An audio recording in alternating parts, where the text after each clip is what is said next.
கடைசி வரைக்கும் இந்த நாட்டில் கிறிஸ்தவர்கள் அகதிகளாக வாழ்கிறார்கள். நமக்கான உரிமை 1% கூட இந்த நாட்டில் கிடைக்கப்படவில்லை. நாம் 2 விஷயம் தான் கேட்கிறோம். 2 விஷயம் தான் நாம கேட்கறது. ஒண்ணு, நான் சர்ச்சை நடத்தணும். இன்னொன்னு, எனக்கு கலர் வேற எதுவுமே கேட்கல. நமக்குன்னு ஒரு இடஒதுக்கீடு கிடையாது, ஒண்ணுமே கிடையாது.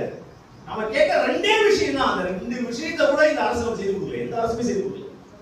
அங்கங்க சில இடங்களை போராடி ஃபைட் பண்ணி கஷ்டப்பட்டு கண்ணீர் விட்டு கதறி உயிரை கொடுத்து போராடி சில இடங்கள் அவங்க சபையிலோ கல்லறை வாங்கி வச்சிருக்காங்க.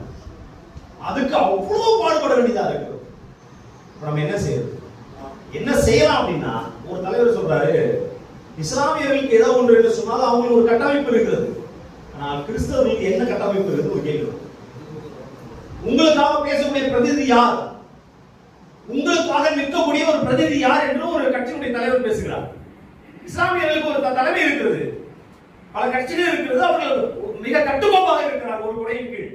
ஆனால் கிறிஸ்தவர்களுக்கு என்ன இருக்கிறது ஒரு கேள்வி எழும்போது யாரும் இல்லை. நல்ல ஒரு அமைப்பு கிடையாது, நல்ல ஒரு கட்சி நமக்கு கிடையாது, நமக்கான ஒரு பிரதிநிதி நாட்டில் கிடையாது, நமக்காக போய் பேசக்கூடிய சட்டமன்றத்தில் பேசக்கூடிய ஒரு நபர் கிடையாது, இருக்கிறவங்களும் பேசுவது கிடையாது.